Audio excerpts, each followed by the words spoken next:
Okay, I think this is working now. Oh, my hair is all over the place. Anyway, hi everyone. It is Friday, which means it's Fibro Friday.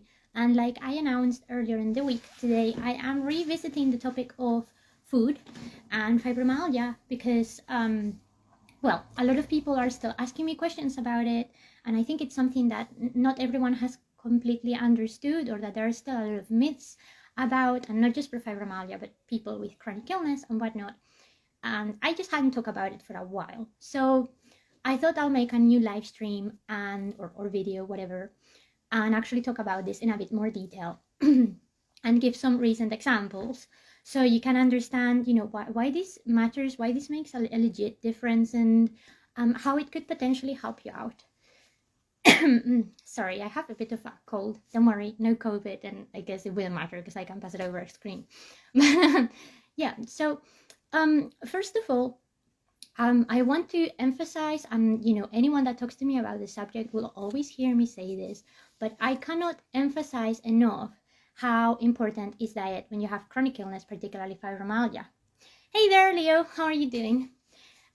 So it generally is very, very important, very hard, not just for fibromyalgia. Anyone that has any serious long-term medical problem, you really need to check your diet, because at the end of the day, what we consume is what keeps our organism going. So if we are eating the wrong stuff, our body just cannot function the right way for us. And this is the bit that is really important, and I hope you guys understand. There is not one magic formula that is going to fix you that applies to everybody. It is really hard, it is really tedious, but the best thing that you can do to find out what's the best food for you, whatever your problem is to actually test it on you. And I know this is really difficult, and it takes a really, really long time, and no one wants to be doing this stuff. I get it. I get it because I've done it, and therefore I can talk from that experience. It's not easy, it's not pleasant, it's hard. But it's super important, and it will actually allow you to learn a lot about yourself, how your body works, how your lifestyle choices are generally impacting you, and how you feel.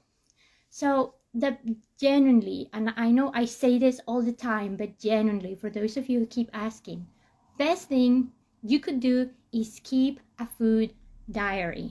This is not like a calorie intake diary. This is simply just some form of record where you write down what time you've eaten and what you ate. You don't even need to be super meticulous, or at least not to begin with, but it will at least help you realize some patterns, because at the end of the day, we often eat and consume products in a way that is routinary, right? Maybe you have fallen into the habit of Monday pasta, Tuesday fish and chips, Wednesday pie, Thursday something with veggies, weekend I'm just gonna eat all of the sweets in the universe. And because this is what you eat all the time, this is what you go to buy to the supermarket all the time, you don't realize how you're creating this circular pattern for yourself, which is, it has an impact on your health.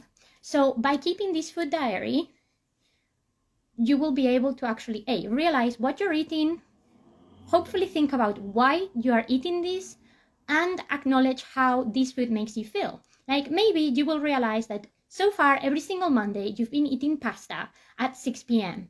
and every single Tuesday you wake up feeling like trash. Same pattern. Maybe that pasta or the fact that you eat at this specific time of the day are causing your digestion a problem that then it's making you feel bad the following day. But if you don't keep track of that stuff, then you're never gonna know. Some things may become rather obvious, right? This is how some people that are, for example, allergic to certain things realize that they have a problem with this thing, because you have this thing and immediately after you eat it or within a certain time, it causes an adverse reaction. Then you obviously know that's bad for you and you monitor that. But when you have a chronic illness, things can take a bit longer to show up, or rather to not show at all. So that's the reason why I always emphasize keep a food diary or some form of tally on what you eat, so that you can control it and start noticing a pattern. And the reason why I really emphasize the food diary as well is because, against common belief, there is not, and I repeat, not such a thing as a standard diet for someone with fibromyalgia or with another type of chronic illness.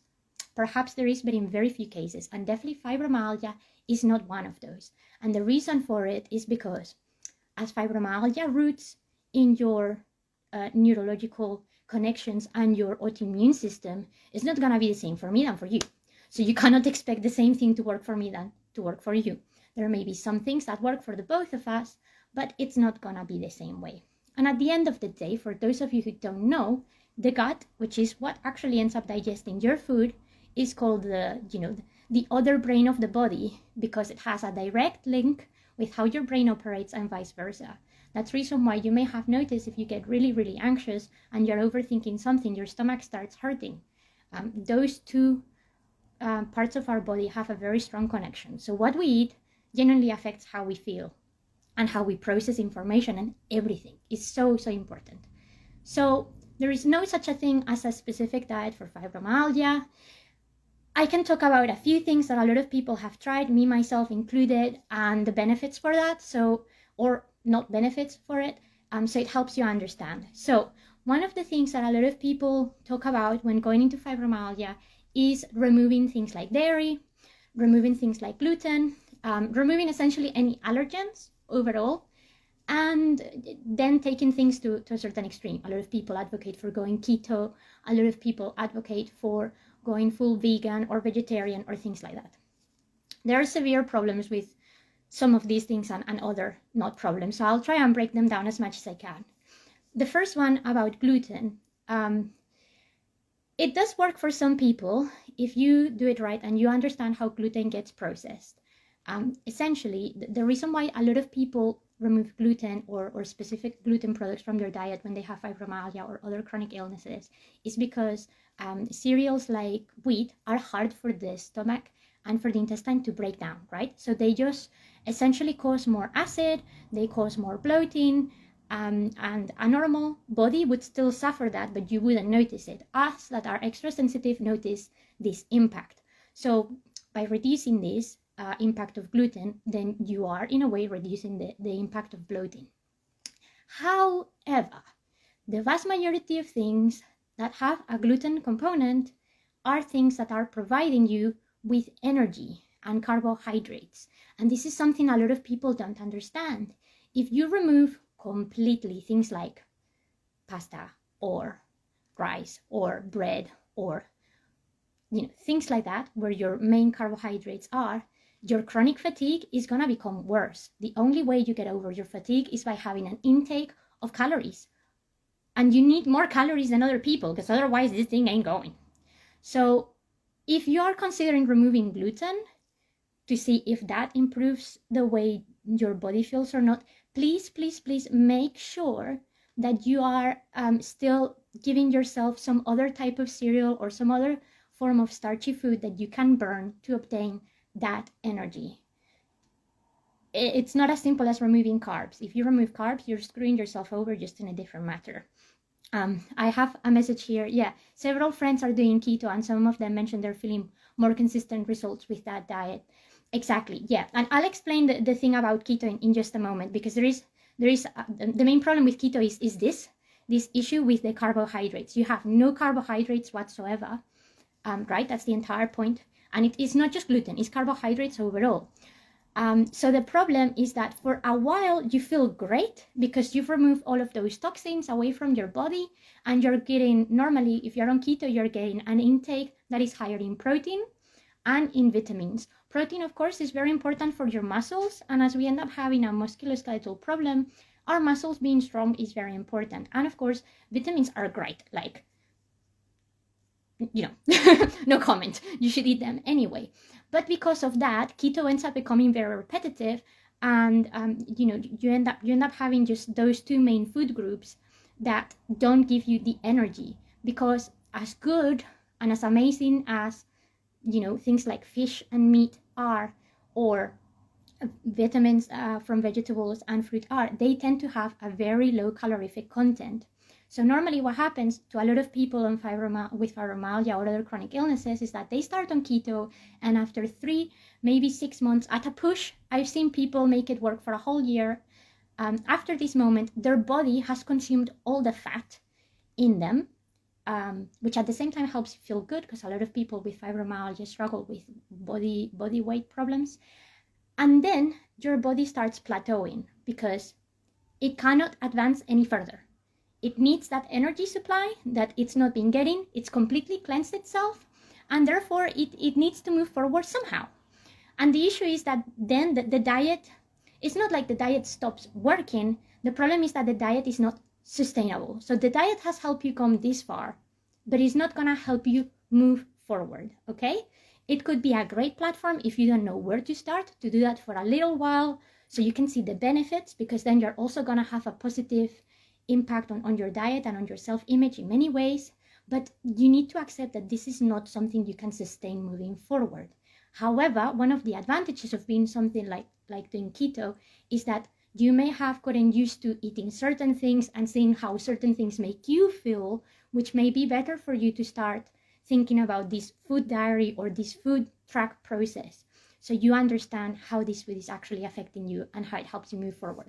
But the problem with things like keto and many others is that they are not sustainable, and they can be really dangerous. And this is the reason why I try to advise against them, because if you have a chronic illness, you've managed to get on top of your diet and you're seeing very good results, and suddenly you plateau, as you will, then that will probably have a negative impact in your mental health and potentially even in your physical health. And then it's very easy to go back to stage one and be like, oh, it didn't work, so clearly it doesn't matter, so I don't need to pay attention to it.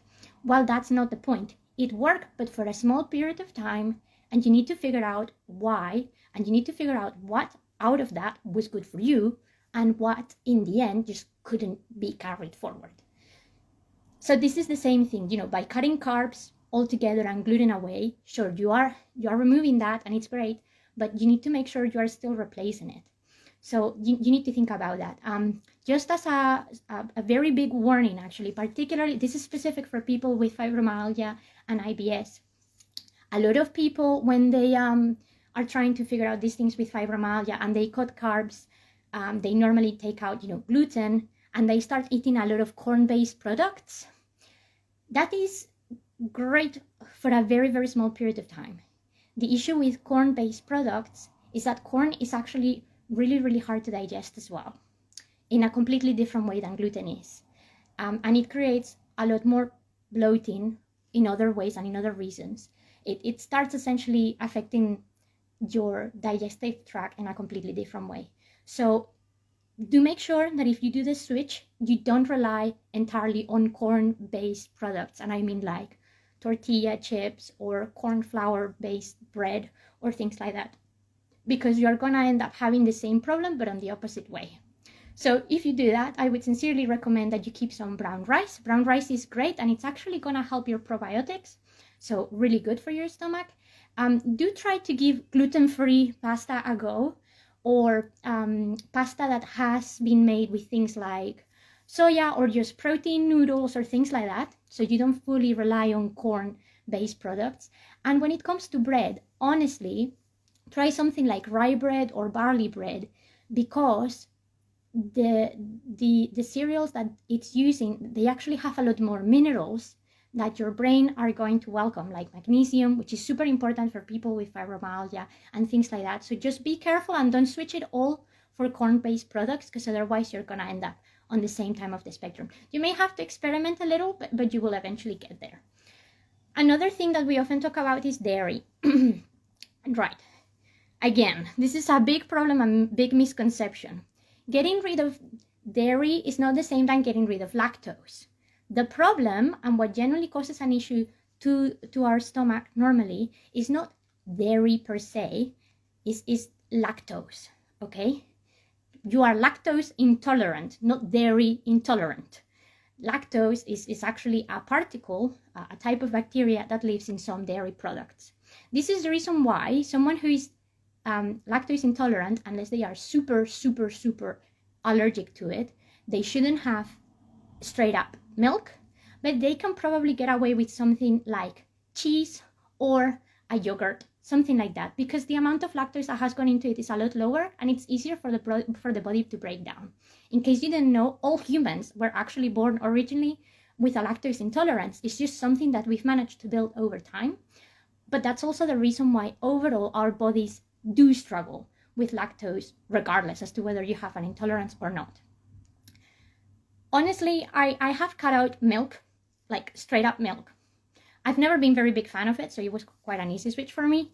But I've cut out milk because I did notice that it was sincerely having an impact in my bloating and sincerely affecting my gut digestion. But yogurt, for example, is really, really good for people with fibromyalgia and other chronic illnesses, particularly if you end up developing IBS, because yogurt has friendly bacteria that is going to help your gut regulate and stay healthy, and that will also help boost your serotonin, which again is very important to keep your brain balance and your mental health.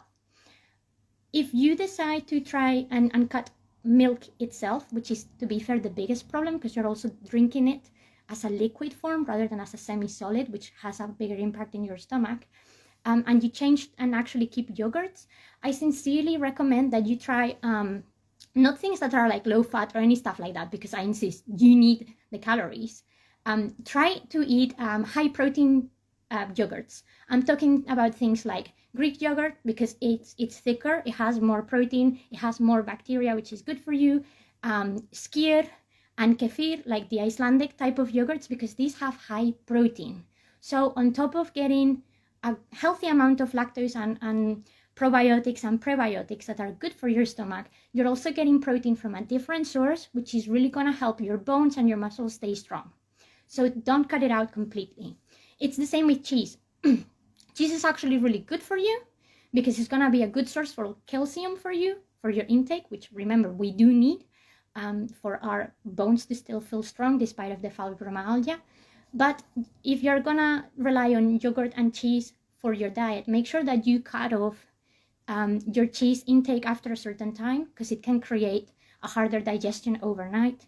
If you have problems sleeping, actually cheese directly, because of the chemicals that it releases in your brain, it creates like your brain to go into hyperdrive, and that's the reason why you may have problems while you sleep, like not just insomnia, but bad dreams or having issues actually staying asleep.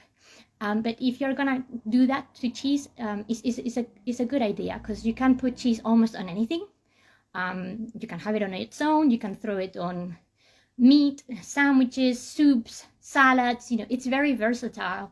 So you will also be able to dosify that cheese a lot easier than, for example, just a pint of milk. So that's another good one. So again, I want you to understand the problem is not the dairy, it's the lactose.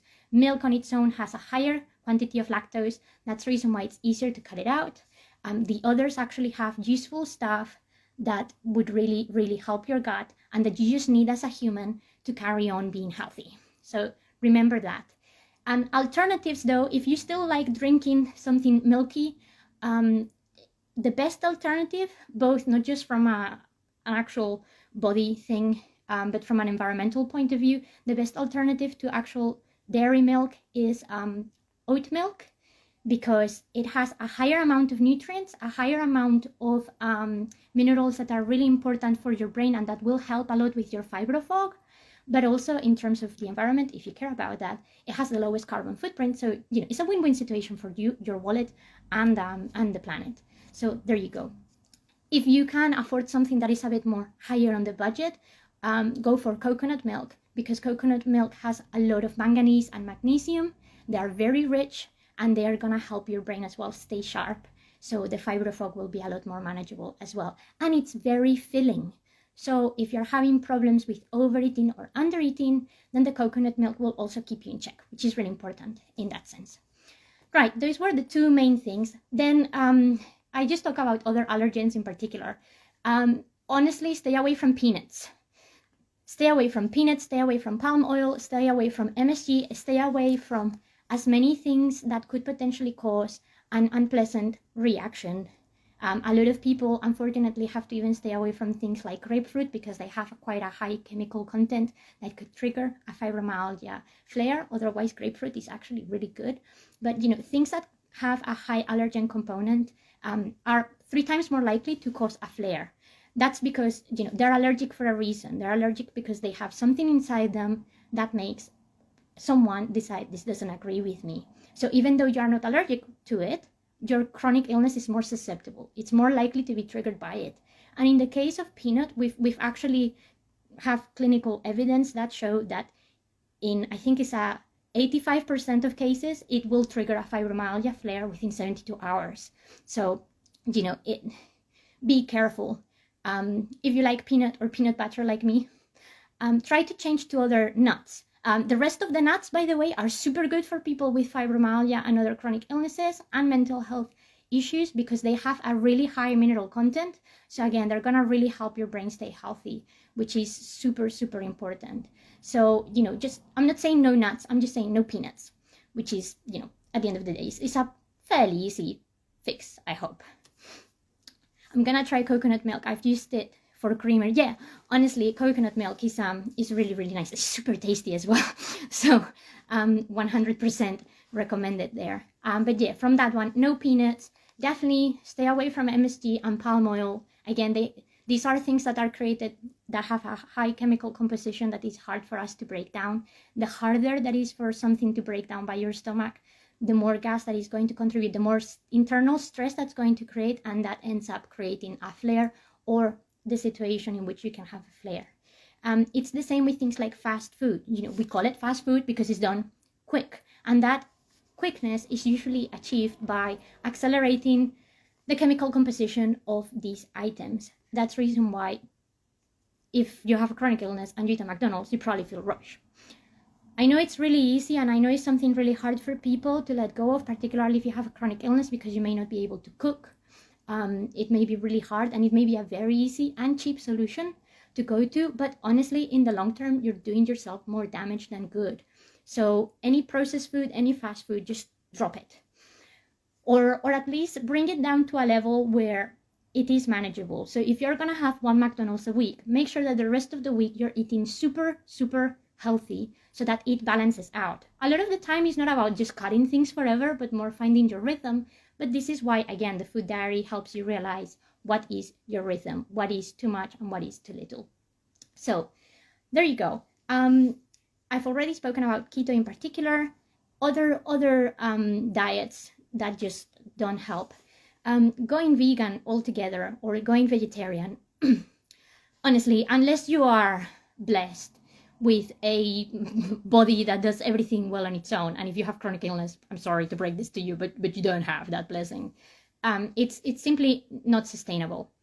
And I say this as someone who eats a lot of vegetables and fruit and stuff like that. Like, I have a very strong plant-based diet, and a plant-based diet will be very beneficial for you because you will be boosting your vitamin and mineral taking, which is very important in fibromyalgia.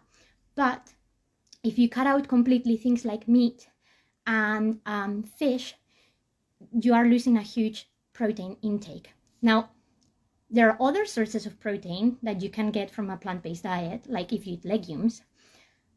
Very important. Chickpeas, lentils, beans, super, super important. The problem with legumes, though, is that they tend to be quite heavy on the stomach.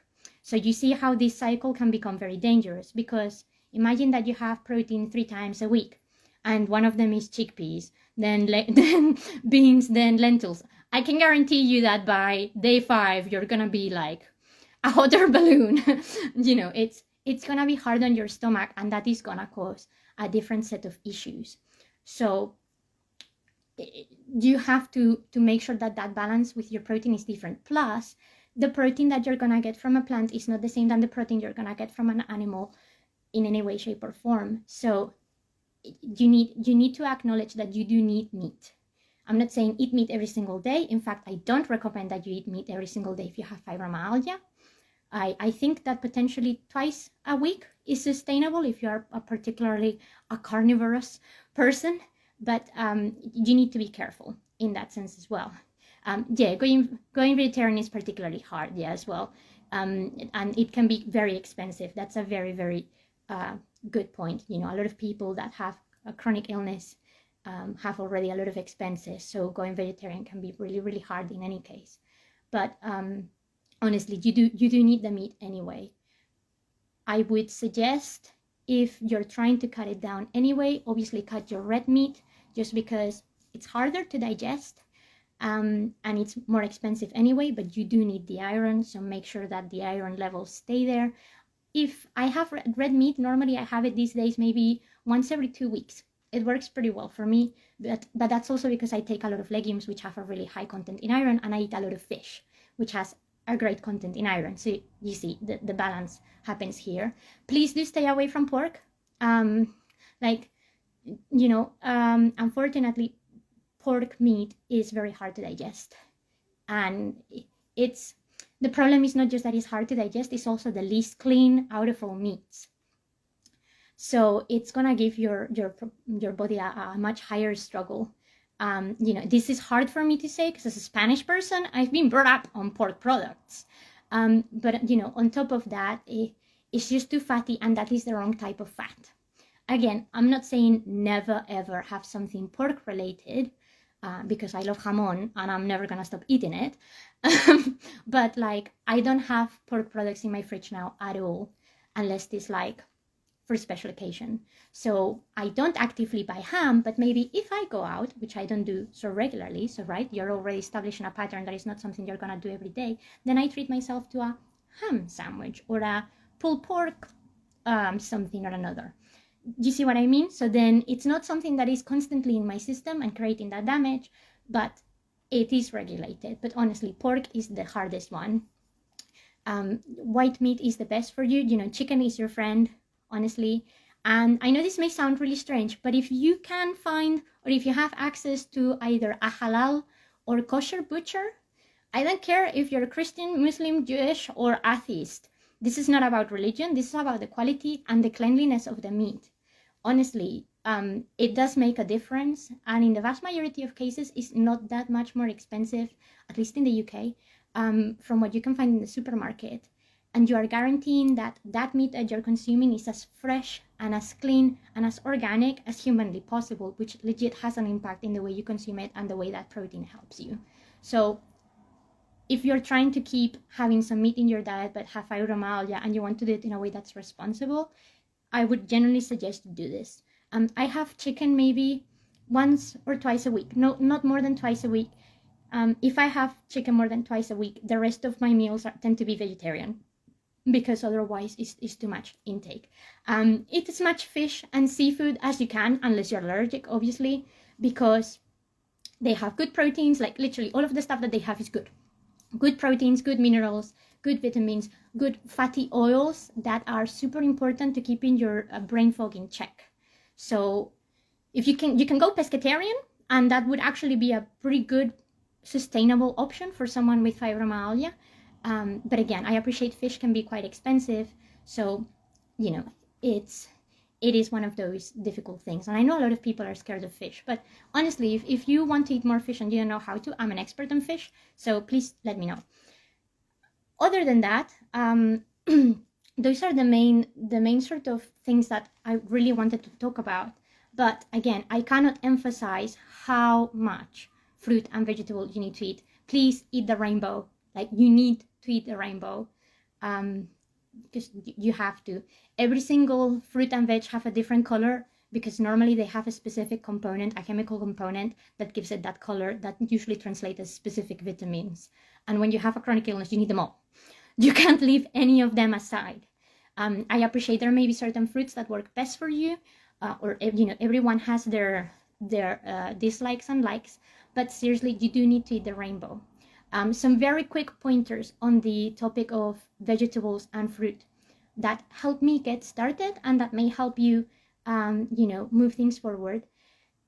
Things like apples and lettuce.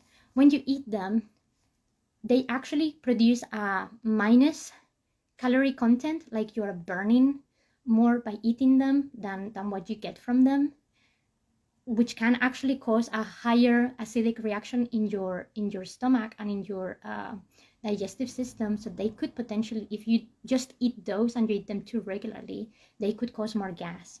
Be careful with them. It's the same with broccoli and cauliflower. Unfortunately, particularly cauliflower. I love cauliflower, but I had to cut it out because the intake of nutrients that it gives in comparison to the damage that it has to the digestive system. It causes a lot of bloating, essentially, a lot of farting. It's not useful. You can get a lot more from other vegetables that are gonna be a lot better for your tummy. I would sincerely recommend you get a lot of spinach. I've actually changed all of my, or the vast majority of my leaves to spinach, whether it's normal spinach or baby spinach, it doesn't matter, because it actually has anti-inflammatory properties. So for us who are constantly in pain, having an ally that is gonna help us reduce the inflammation, it actually helps with the pain. So spinach is your friend. Also, careful with bananas. We need them because they're very good for potassium, and we really take advantage of them. But if you love bananas, make sure you have yours in the morning rather than in the evening, because they are gonna take longer to digest. And if you have them later on during the day, it's gonna cause problems when you sleep, and it's gonna give you really hardcore indigestion and cause problems with your digestive system. So bananas good, just remember to take them in the morning. If you can, eat berries, and particularly out of all of those berries, the one that you really need to be in the lookout for is blueberries. Blueberries are actually considered a superfood, and it's because with a small amount of blueberries, your brain gets like a frick ton of antioxidants, vitamins, and it generally boosts cognitive function. Again, if you suffer from severe fibro fog, blueberries would legit change the game for you. Like, I have known to wake up with a very bad fibro flare, pain, fatigue, and brain fog, do a smoothie where it was just blueberries and whatever else I could find, and within 5 hours, I wasn't fixed, but I genuinely felt better, and I was able to function. So, with chronic illness, it's just finding those little things that will at least help you function. And blueberries sincerely have a positive impact in your diet and in your brain. So 100% on board. And kiwis, make sure that you take kiwis, not in excess, but kiwis will help you with your gut. We have quite a few problems with the gut when we have chronic illnesses, whether it's for meds or for the illness itself. And the kiwis will help you with that. And they also have a frick ton of vitamin C, which a lot of people don't know. Some types of kiwis have more vitamin C than your average orange. So again, you're giving yourself really a winning situation here. So those are some very simple pointers that, if nothing else, would at least get you started, and you can start eating a bit more healthier. But yeah, like I said, it's all about finding that balance and that rhythm. It's not gonna happen on the first go, the second go, or whatever. I literally kept a food diary for 2 years. Now, that was extreme, but it was because I really wanted to get down to almost the nitty-gritty, specifications of what worked for me at best and what didn't. And that has given me a lot of control over my life and how I control my illness. But I'm not suggesting you have to do that, but even just by keeping it up for a few months or even just a few weeks, it will generally help you understand these things. And the other thing that I really want everyone to understand is this is not magic. You cannot just try it a couple of times and wait for results. You need to at least try it, give some of these changes a proper go, because otherwise it's not gonna be easy to notice the difference. So if you're gonna try and stick to one of these routines, try and stick to it for a while. Oh, and I haven't mentioned it, but oh my God, please keep hydrated. I am very guilty of not doing this properly, but hydration is super important for chronic illness, is super important for fibromyalgia, because otherwise your brain doesn't function properly, your skin doesn't function properly. If your skin doesn't function properly, you start feeling those oversensitive issues that we sometimes have. And of course, if you don't drink enough, your stomach and your intestine also suffer. So please do make sure that you're drinking, at least 1.5 liters of water a day. I'm not very good at it, but I'm working on it, and that's the reason why I'm reminding you to please drink more. And stay away from coffee and tea. I'm sorry, particularly coffee. If you're gonna drink tea, make sure it's before 5 o'clock, because as you know, a lot of us with fibromyalgia develop a very sensitive bladder, and tea, unfortunately, is diuretic. So it's likely that if you have a considerable amount of tea after 5 p.m., you will start having problems when you go to bed, and it will cause you to have more disturbed sleep. So yeah, sorry, caffeine and alcohol are not your friends. Please stay away from them. Love you. Weird question. Is there a berry for people who don't like berries? No. Unfortunately, no, that I know of. I know this is a genuine struggle. Like, a lot of people find berries because of their flavor and their texture quite disgusting. I get it. It is hard. I have found, though, if you do like kiwis, there is something called a kiwi berry. It's not the actual name, but it's what it's known for. So if you like that sort of flavor, there is this type of berry that is called kiwi berry, and it kind of looks like a tiny kiwi, but it is a berry and has the nutritional foundation of a berry itself. It's the first thing I can think of that potentially could be a help there. But if not, and if you can't or don't deal well with berries, mango, pineapple, and passion fruit, although not to the same extent, do have a lot of the antioxidants and nutritional values and minerals that, for example, blueberries have. So they could be really, really good help for you, particularly mango, because it has really high content in magnesium. And if you can't, or you don't get along with any of these, then sincerely I recommend you go and get a magnesium supplement, because magnesium and manganese are super important for our brain functions, and we tend to completely overlook them. And yeah, they are super important.